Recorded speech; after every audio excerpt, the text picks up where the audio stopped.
Welcome to the Modern Day Naturopath Podcast with Dr. Sue. Real talk for those craving deep healing whilst living in a modern day society. You'll be equipped with knowledge to make profound mind-body shifts that utilize ancient wisdom and will facilitate your healing once and for all. Inspired by Dr. Sue's chronic illness journey and all the real and raw pearls she has learned along the way. Come as you are. It's never too late to start. Welcome back to the Modern Day Naturopath Podcast. This is Dr. Sue. Today we're going to dive into Epstein-Barr Virus, also known as EBV, and what can actually be the root cause behind your persistent fatigue. I'm so excited today to have Dr. Kasey Holland here with me to shed light on this super important topic. Dr. Holland is passionate about empowering people in their health. She helps patients navigate complex health concerns and restore health and vitality. As a licensed naturopathic doctor, she believes that health is made up of mind, body, and spirit. Through her clinical experience, she has seen environmental toxins, infections, chronic inflammation, and stress disrupt these pillars of health. She uses a complete holistic approach to tackle health concerns, no matter how simple or complex they may be. Dr. Holland has spoke internationally on targeting Epstein-Barr virus with antioxidants. She is certified in mold illness healing through Dr. Jill Krista and is the Montana House of Delegates representative for the American Association of Naturopathic Physicians. Thank you so much, Doc, for being here. Welcome. Thank you for having me. So excited to talk to you about this today because, as you know, it's a huge buzz everywhere about Epstein-Barr, and people are very confused about it. They're not really sure which avenue to go. So before we get started, love you guys to press pause and go follow Dr. Kasey Holland. It is DrKasey Holland, HOLLAND on Instagram. And my Instagram is dr.susanc. You can find more information about Epstein-Barr. Dr. Kasey has amazing reels, information that you can dive in and learn more about Epstein-Barr. But before we go into what Epstein-Barr is and how you treat it and root causes, I'd love to know more about yourself, how you got into naturopathic medicine, and what made you get into more of chronic illnesses, chronic viral type infections. What led you here? Yeah. Well, it actually started when I was very young. I had some chronic gastrointestinal symptoms that resulted, I had really bad anxiety actually when I was about 10 years old. And conventional doctors wanted to do exploratory surgery on my stomach. They wanted to put me on psych meds. Thankfully, my mother was, so I always tell people that naturopathic medicine found me, that I didn't choose it, I had no choice. But my mother, she was told she'd never be able to have children, and she went to a naturopathic doctor and got pregnant with me 3 months later. So she knew, yeah, it was so super I love that cool. story.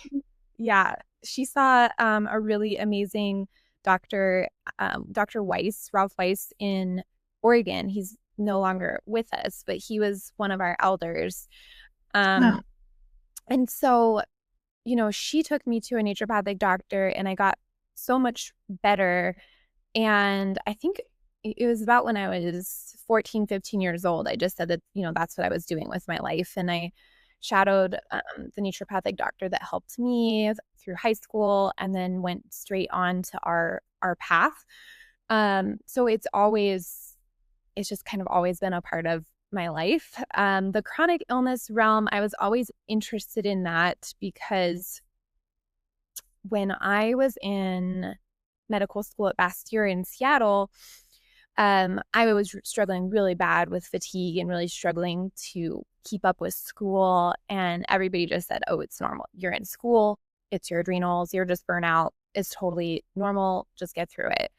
And then I started at the student clinic seeing patients that were similar to me. And one of them had somebody had run an EBV panel and it was positive. And that was the only thing off in her labs.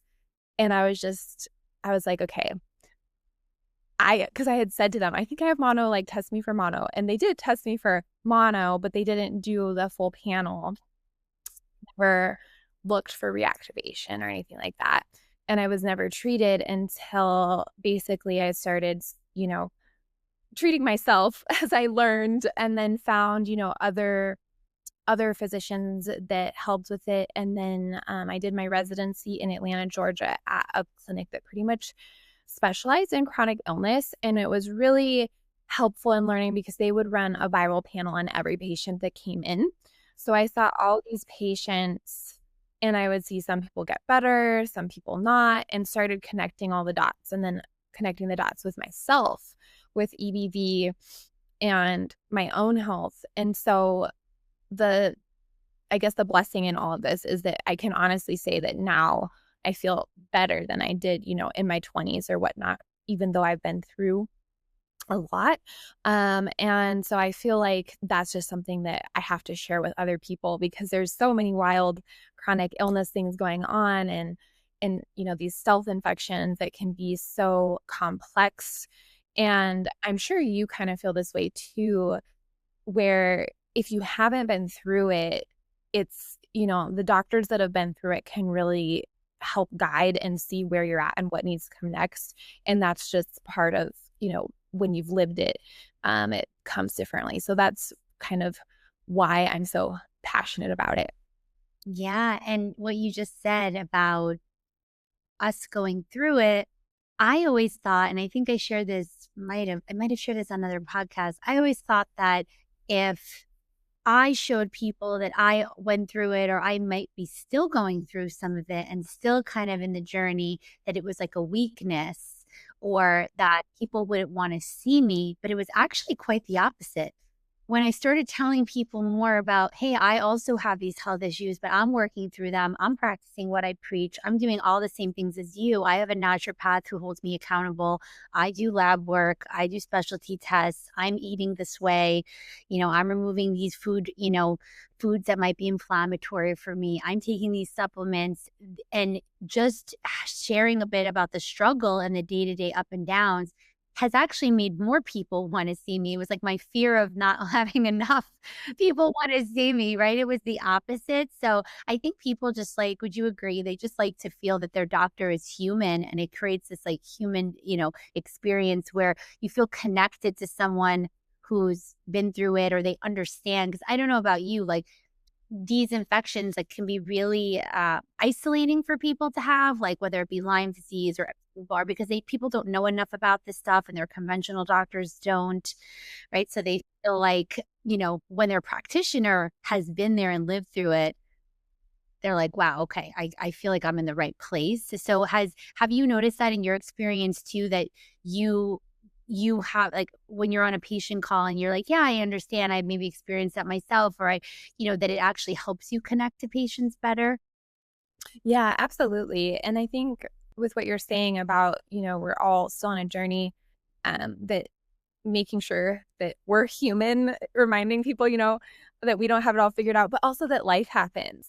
You can be doing awesome in your health, and something happens and you're back at square one or figuring it out.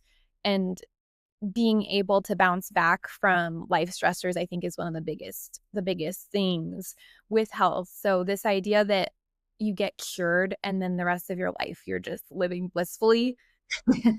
I mean, health is such a spectrum. Yeah. The more that I'm in practice, the more that rarely happens for anybody. There's always life changing, or stress, or you were exposed to this or that, or you get this virus. So being able to really understand your health and how you respond to things, and kind of have core therapies that you do that work for you or whatnot to bounce back is another thing. And sometimes I think it takes time to get to that point, because in the conventional, in this world, it's this idea of you get sick and you take a pill and you're cured and then you're good. And that's not really how it plays out. Right, that instant gratification, it's like the pill for the ill. And then, it's a tough pill to swallow for people when you say, well, if you've had Lyme or chronic adrenal issues or chronic, viral reactivations, this could be, this you're not discouraging people, but you're telling them realistically, this is now something you have to keep on your radar. So when I always say it kind of checks us. Like, I feel like Lyme disease checked me, meaning like when I got diagnosed, I may have been doing a lot more things that I probably shouldn't have done. And now, like, I know, like, okay, because I had that past infection and because of what that did to my body, I now have to make sure I keep up with myself for the rest of my life. And we have, just like you said, if there's a stress, a trauma, a relationship issue, something happened at work, these things can start to come back up. And so I think it's hard for people to understand that with these like viral infections, and we'll talk more about it, or with like past infections like Lyme or COVID, all those things, it may just be this up and down, but not saying that you can't live a good quality of life. It's just there's the realism of, hey, like if this stressor happens or I don't take care of myself, I might start feeling bad again, right? And it's like it's something that we always have to just keep working on. But sometimes people don't want to hear that, just because, like you said, we've been trained in our brain that we do this one thing, we should get better, and the cure is there. So I absolutely agree with that. And would you tell us what actually is the difference between when someone says, I have mono, I have Epstein-Barr, maybe talking a bit more about what it is, like when we would get it acutely versus what a reactivation is. And I know that's a loaded question because there's a lot to talk about on that topic, but maybe starting first with how we get mono or when we might get mono and then what happens after, and then maybe leading into then what, a reactivation may look like, for example. Yeah. So mono is what most people, I think, are familiar with Epstein-Barr virus, and it's the kissing disease that typically you get in grade school. Sometimes it's more middle school, high school, or even college. I actually have a lot of patients that said the first time they got it was in college, that they think. But typically when you get that, it's the first time that you've been exposed to the virus. And for some people, it can take quite a while to heal from and have that lingering fatigue, but it's more of an acute infection that kind of presents like the flu. So some people will say, well, I never had this. And I'll say, well, you did, but you just might not have been tested, or you might have thought it was the flu. It might have been you may not have even noticed it because it's really mild. And for some people, it does have a low-grade fever, sore throat, swollen lymph node. Sometimes there's a rash. But it's pretty self-limiting usually the first time around. And then if we get it again, well, you don't quote unquote get it again. Actually, once you have it, which 95% of us have been exposed to it. So it's really more rare that you haven't been exposed to it than you have. It stays in our body and in our cells. It doesn't ever go away. We don't ever just kill it out of the body. But if there's a stressor on the body, and that can be any number of things, it can send off a signal that impacts the transcription factors of the virus and take it from an inactive or a latent state to an active lytic state. And when that happens, that's known as a reactivation. And that can present again with the acute symptoms of, the sore throat, the low-grade fever, feeling fatigued, feeling kind of like you have the flu. A lot of times it's more severe because also whatever triggered it, you're dealing with that too. And then, but a lot of times is what we see is you don't really ever come out of it. You might not have the acute symptoms, like you might not have a sore throat or a low-grade fever, but usually the fatigue is the biggest lingering symptom. I would say that and brain fog, although there are a lot of different symptoms that can be associated with it because, again, whatever has been triggering it, your body is also dealing with that. So two people could have EBV reactivation and have different symptoms. One might have, joint pain, one might not. And usually it's not just Epstein-Barr virus when we get into that phase where we're reactivated and having difficulty putting it back into a latent inactive state. Okay, thank you. That's a great explanation because I feel like I share that explanation. I'm now going to tell everyone to listen to this when we have our appointments because I feel like I share that multiple times a week because every single time we'll do blood work and the Epstein-Barr markers are up, I go through the same, like, well, what's mono? What's Epstein-Barr? And how do I know if it's a reactivation, right? So what I hear you say, so for everyone listening, that mono, first time exposure, more acute type symptoms could look like a flu. People will, right, say to me, I didn't even know I had mono. What do you mean I had mono? Well, we can know, you have mono because we can see the antibodies in your blood. And like you said, they don't go away. Uh, Not everyone feels sick from them, but you could just feel like a flu. I did want to ask you, because most people have been exposed to the virus in their lifetime, when we're in a reactivation, would you say that people are contagious at that point, or much less contagious because most people have already have that virus? Because I know when you're, a first exposed, you may have, right, you could be contagious. So can you talk a little bit more about the contagious factor? Because in my personal experience, but I'd love to hear your expertise because you do this a lot more than I do. I don't see their partners or people getting it when it's a reactivation so much. I only maybe see that being the case if they maybe present with some of that acute type symptoms. But again, I like more if like they have a sore throat or a fever in the reactivation, maybe that potentially could be. But again, I'd love to hear your expertise on the contagious factor because people ask all the time about this. Yeah, I think that's a great question.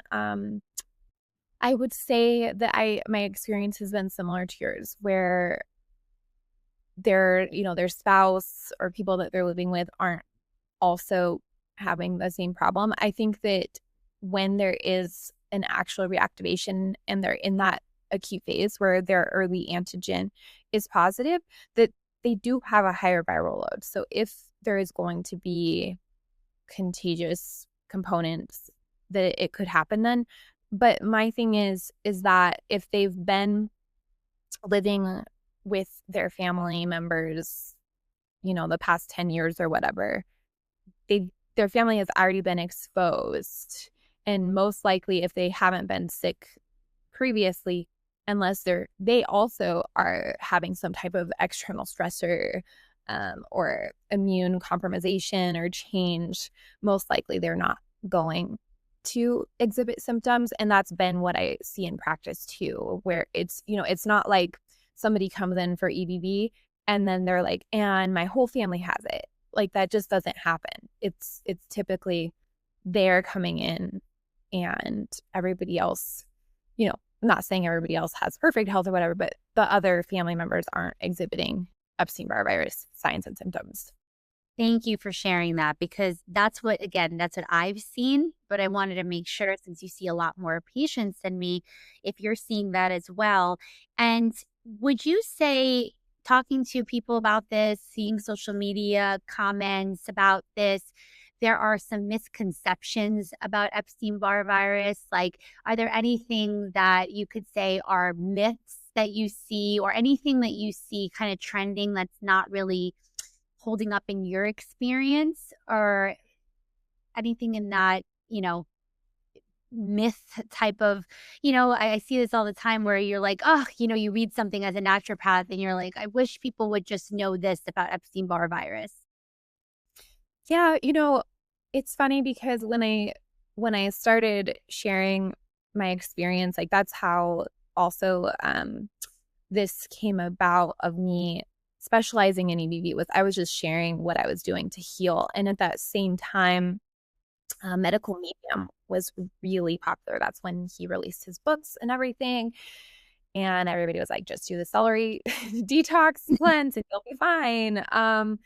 And I always tell people, some people might feel a lot better on some of his protocols, because if you go from eating a standard American diet and fast food to having celery juice with breakfast or that alone, you are definitely decreasing oxidative stress and inflammatory levels, and you might feel better.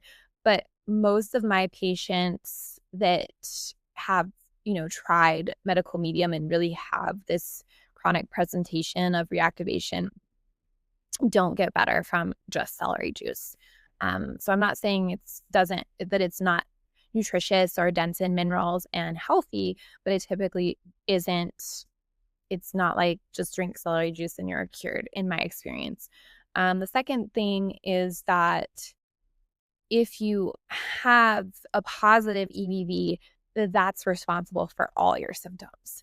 So it's what I see happen a lot is somebody has chronic symptoms and they haven't been listened to, they haven't gotten help, and they don't have any answers. And then their doctor finally runs like something like an EBV panel and it's positive, and then they think that that's the reason for all their symptoms and that is the root cause. And it's not, because Epstein-Barr virus is an opportunistic infection. So if it is active, we have to figure out why. And while I do use antivirals, some patients have a lot of success with high dose IV vitamin C, and I use antiviral herbs and all those things, and I treat the virus. If that's all you do, very rarely will that be enough to give you all of your energy back and get out of reactivation. So this idea that you just need to kill the virus is not going to work. Yeah. And that's what I see, right? I treat a lot of Lyme and people will say, well, could we start killing? I mean, I don't kill until sometimes I don't even need to kill and they get 80% better. Right. And that's where I feel like as a naturopath, even we differ from some of these functional medicine doctors. And while I think it's beautiful that medical doctors want to learn functional medicine and do more holistic work, I'm seeing a lot of killing protocols. But like you said, it's not, there's usually something underlying it. And it's so ironic you said about thinking Epstein-Barr causes everything, because that exactly what happened to me through I was literally sick since I'm 17 years old, didn't know what was wrong with me. And I just kept getting sicker and sicker. No one knew what was wrong with me. And then eventually I went to naturopathic school. I was like, oh, I learned about Epstein-Barr. And then I did an Epstein-Barr test. And I said to everyone, this is why I'm so sick, is because I have Epstein-Barr. And I remember one naturopath at the time was like, I don't really know if that's, she didn't seem so confident. And I remember feeling annoyed, because I'm like, no, I found it. This is why I'm so sick, and like you get disappointed and you don't know any better at that point because you're searching for what's making you sick. Ended up, I did have Lyme disease, right? I did have mold. I did have gut issues, right? I did have trauma. So there was all of these like root causes that like you said, there was an opportunity for that virus to come out of latency and now become more reactivated. And you also said about the celery juice part, like I agree with you 100%. While I've had some people in the naturopathic world get really angry about people drinking celery juice because there's no like scientific studies on it. And I used to be like, we can't get mad for someone who is telling people to drink celery juice. I mean, it's like, it's a vegetable. We're juicing it. Is it the miracle thing? I did see in my practice that people would come in and be like, hey, I'm pooping better. Hey, my eczema is better. Hey, my acne is better. And then some people would overdo it and drink 4, liters of it a day, and they'd be in horrendous detox reactions and diarrhea. So while I think some people would overdo it, like we would never as naturopaths say, hey, don't drink celery juice. We're just saying that there's usually more to the picture. So thank you for bringing that up. And you also were talking about some testing. So I'd love to talk about how we actually test Epstein-Barr. What I notice happening when people go to LabCorp and their doctors run Epstein-Barr, and they give me the panels back, either they just do IgM or LabCorp, unfortunately, I don't know if you have the same experience, in their Epstein-Barr panel, it does not have early antigen. So I usually check 4 totals. So in BioReference, there's actually early antigen in the Epstein-Barr panel, but I always see that one missing. So I'd love to hear more about, how do we test if we have acute mono, like for the first time, right? I think they can do a mono spot, or is it like a throat swab? Like that's like first time. Can you share more about like acute testing? And then how do we check also for blood antibodies in like regular blood work? Yeah. So for the acute phase, I remember I I think I want to say I was 10 or 11. And you can just do a monospot. It's a little finger prick that they run and they check the IgM antibodies. And the IgM are your body's first immune response, or the mother antibodies. But then after that, there are times in reactivations where IgM is positive. According to conventional textbook virology, that doesn't happen, but it does. I see it quite frequently. A lot of times it's associated with things like mold exposure or other immune compromised states. So it does happen. So it is possible. And I do recheck the IgM. And then the viral capsid antigen IgG and the nuclear antigen IgG. So we'll check an antibody response to the outside capsid of the virus and then the internal nuclear piece as well. And those are both IgG. So those are the soldier cells that come in. And these are the antibodies where people say, well, those are positive for the rest of your life because you've had the infection. And that's true.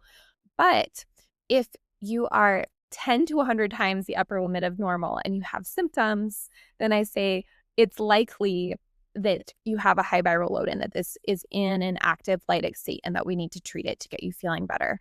And then the early antigen is something that I always check. It's typically positive in reactivation between 3 to 6 months. However, I have, again, seen this stay positive for years in some people. But it's also possible that you miss that window and it's negative. And so then some doctors will say, oh, well, see, you don't have it. Your early antigen is negative. But again, if those other IgGs are 100 times the upper limit of normal, then I treat it. And that's how I've been trained, and that's what I've seen work clinically.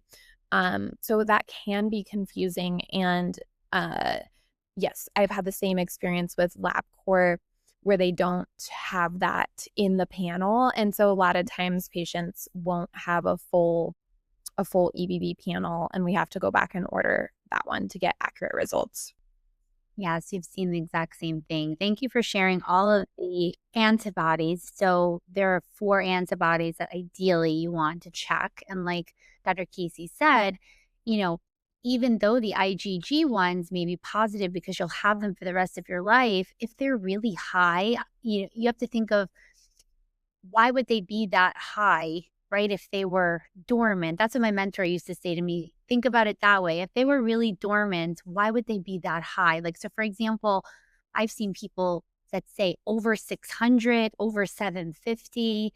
I've even seen people in the low 200s that, again, if they're not at that 600-700 level, but they're having crushing fatigue, that's where we're a little bit less likely to be doing this textbook like, okay, well, this possibly is what's going on with them.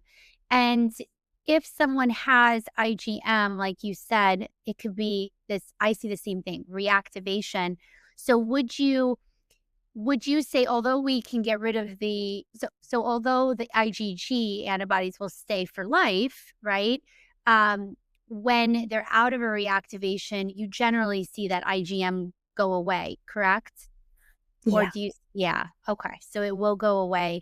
And the other thing I wanted to ask you was, what are your top symptoms you see in patients with Epstein-Barr being one of the main things they're dealing with? And of course, we'll talk about some of the root causes and also other issues that come along with Epstein-Barr. But what would you say are very telltale, I think this person's dealing with the higher viral load or reactivation?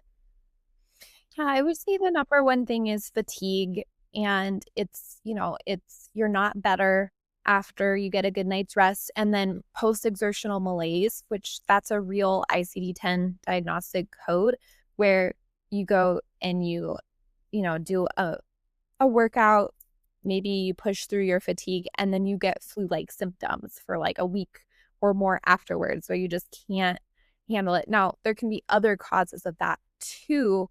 But I would say that with EBV, there's kind of a specific flavor to that. And then some people do have signs of like tinnitus in their ears or things like that, which that can also be from thyroid and other things. But the EBV, a lot of times, I'll see that and I'll I'll test to see if that's going on. Okay, thank you. And the other thing I wanted to ask you too was, do you see the antibodies making dramatic shifts down when you're treating? Because I don't personally, and again, you have more expertise with this. If the patient's feeling better after I'm treating them and they're like, wow, I'm feeling much better, and their antibody has not gone down at all, let's just say they're at 600 and it didn't go down at all, I take it that they're feeling better because in my experience, their antibodies don't usually go down in large amounts. I've been tracking people for 10 years with this, and it doesn't always correlate in my clinical experience.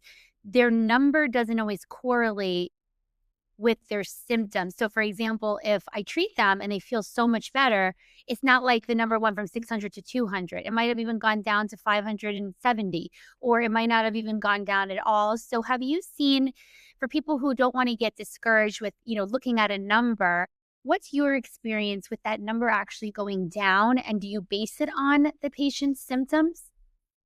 Yeah, I do base it on the patient's symptoms. I don't even retest until they're feeling better, and then 3 to 6 months after that. I would say more on the 6-month side now, with just the more time that I've been seeing this.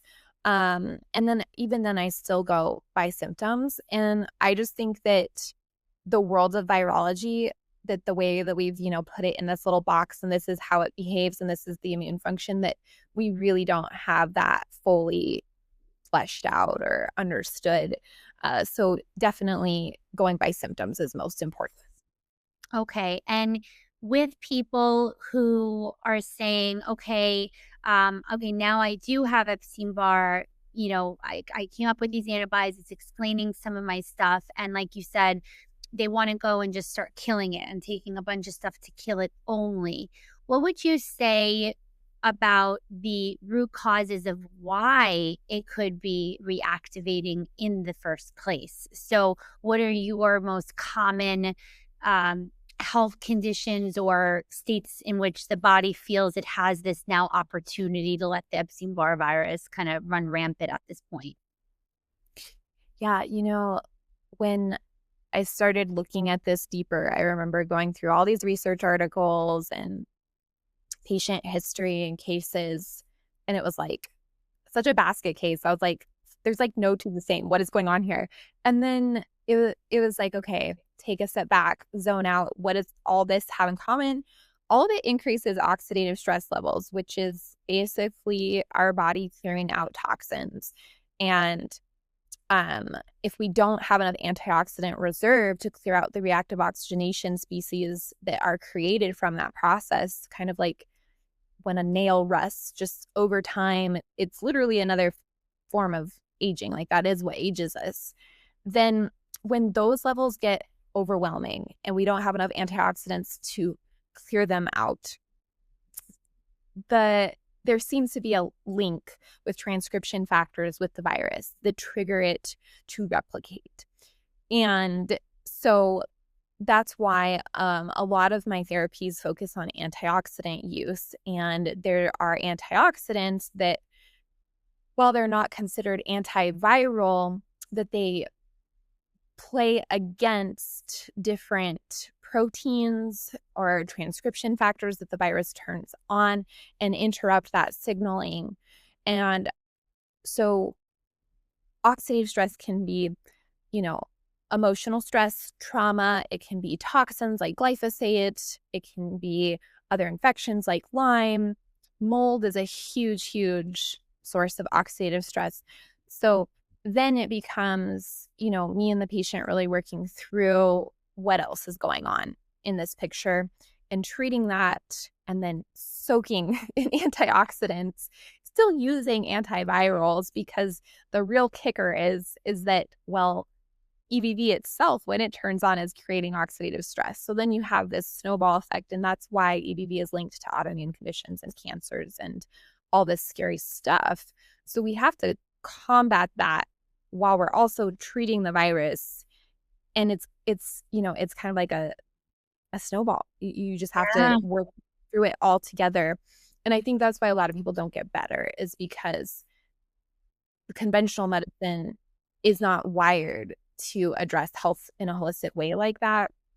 And then even I see, people that have worked with functional medicine providers or whatnot, sometimes still it's this linear thinking of we just treat this and they'll get better. And treating things like this is not linear at all, as I know that you know very well. Yeah, it is absolutely not. There's so many complexities to it because how many people are you seeing that it's like there's mold, then there's Lyme, then that reactivated their dormant Lyme. Now they have Epstein-Barr, and now they have this and that. So in my experience, and I know it seems boring to the patient because it's not fancy, but that those foundations, and I preach about them to not ad nauseum, that those foundations will help just even in and of itself, like diet and lifestyle, nutrition and lifestyle will help just reduce oxidative stress in and of itself, right? So going back to those basics and what you just said about autoimmunity, and I actually learned from you that the nuclear antigen you had shared, I think, with me, that one is a bit more linked to autoimmunity. Do I remember that correctly? That's how it looks in the research. Yeah.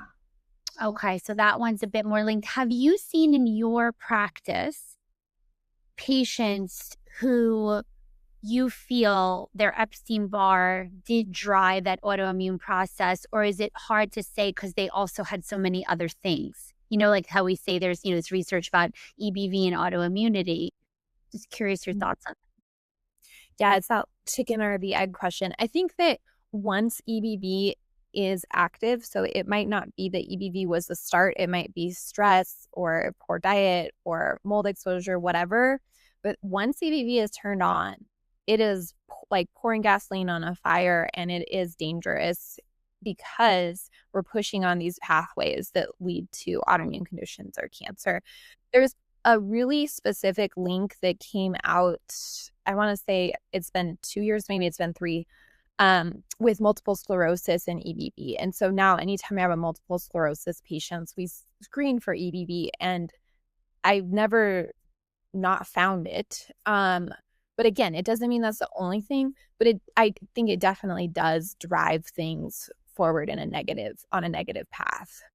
Yeah, I actually saw that too a lot about the MS. It's kind of like when you have Lyme, you have to check for other things, or for example, when someone gets a diagnosis of Parkinson's or some other thing, or, they have rheumatoid arthritis, you're always checking, right? Is there Lyme? The same thing with like Epstein-Barr virus. And can you share with everyone what you would think would be the biggest bang for your buck in terms of antioxidants? Would it be like looking right at your diet? Is it like, what would you say are your most foundational ways that people can take away with to increase their antioxidants or to just decrease oxidative stress? Yeah, I mean, you could take all the antioxidants in the world, but if you're not decreasing that oxidative stress, then there's a problem. So definitely the easiest way is what we put in our mouth, right? And then our nervous system and emotional regulation. Those two are things that we have to master.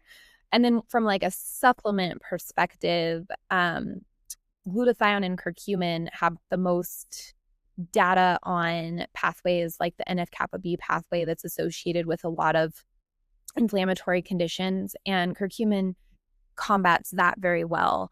And then from there, it kind of depends on what's going on. Like if it's an acute presentation, I really like using vitamin C.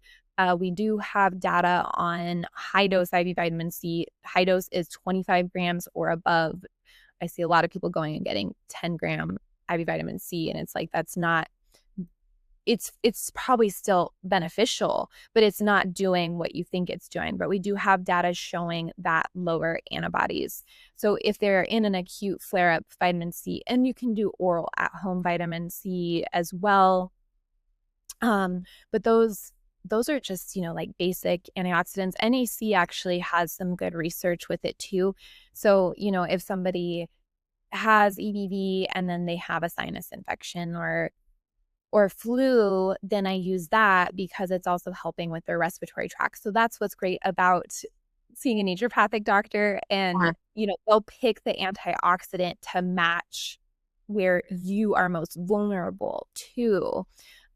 So it's always, like I tell people, two people can have EBV and their symptoms are totally different. So their plans are going to be totally different.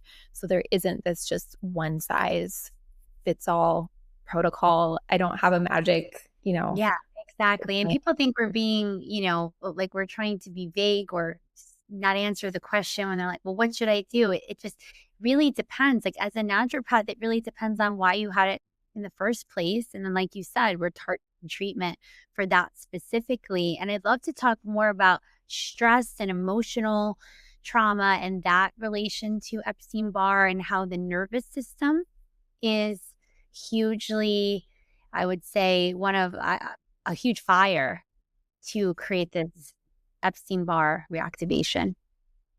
Yeah, I would say that in some of my patients that are doing everything but aren't getting better, it's because they haven't dealt with past trauma, or they're in kind of this, I guess I would say more of a type A state where they're just going and burning the candle at both ends, even when they're fatigued.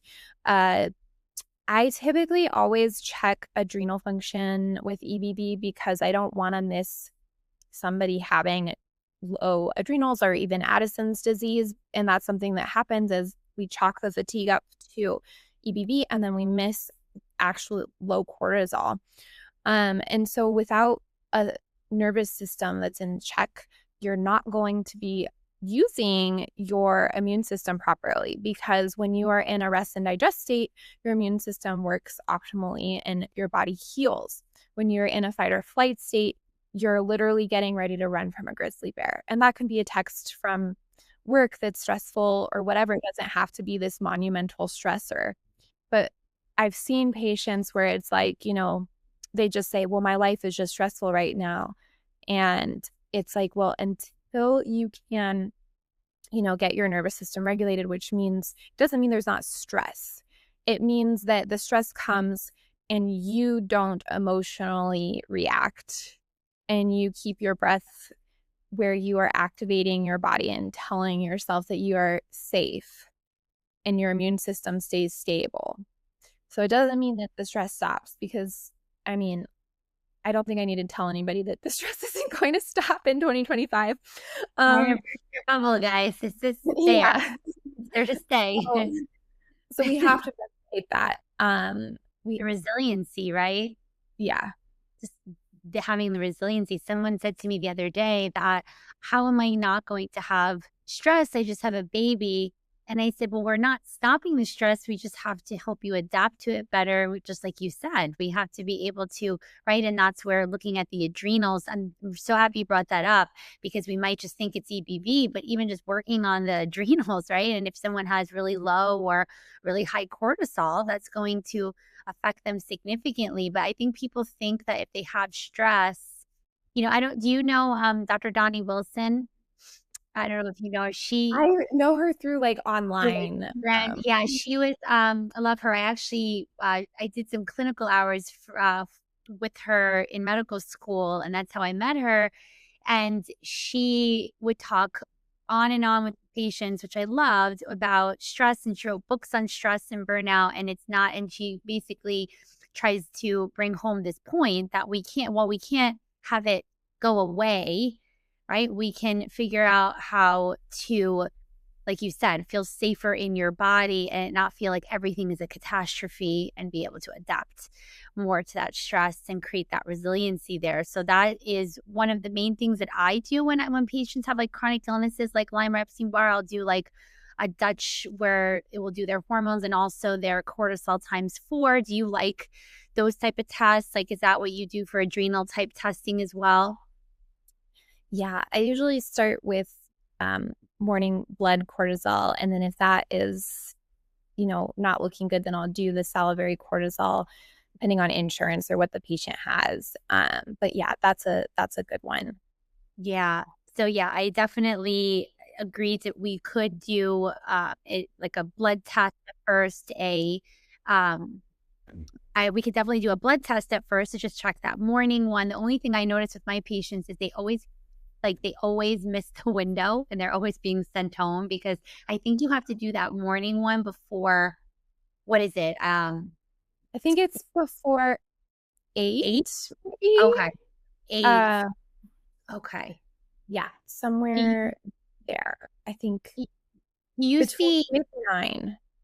yeah. Okay. And do you see the total cortisol in blood being even that helpful? I do. Yeah. Okay. So you'll see that being a bit high. Okay. So you'll basically, your first is, let me do an AM cortisol. And if someone is having a low or even a high, then you'll say, okay, if they could financially, let's just do some of these specialty tests. Okay. That makes sense. And then I also wanted to just ask you, are there any other things that people say, hey, I think this is Epstein-Barr causing my fatigue, but you're seeing it could be other things that are not something on their radar? Would you say it is just like the mold type pictures or the nervous system type patients that need to get workers, or anything else that's maybe a bit off that you're not, that people are not talking about as much, that could be another cause of fatigue? Or would you say it's all the ones we talked about so far? The ones we've talked about have been the most common. Since COVID, there's also been an increase in just oxidative stress in general and how that person is processing spike proteins. So there's been a lot of reactivations post-COVID from the infection or from the vaccine. And there's, that was kind of in the research about 2 years ago. So not new now, but I would say I'm still seeing that trend. Yeah, thank you. I actually forgot about COVID. I can't even believe that was one of the most important things that are reactivating Epstein-Barr, and like you don't even want to hear about COVID anymore. You're like, get it out of your brain. But thank you for bringing up COVID. So you're seeing patients who either they get the actual infection and or they're vaccinated and then having, Epstein-Barr reactivations. And now they're feeling that what you call long haulers. Would you say long haulers is also because they're experiencing Epstein-Barr reactivations, and even I'm seeing some Lyme infections coming out of dormancy? Oh, absolutely. It's I think whatever was already brewing is more vulnerable. So definitely Lyme. And I think kind of like with what we've been talking about with EBV, that 2 people that have long COVID could have totally different symptoms and be dealing with different things.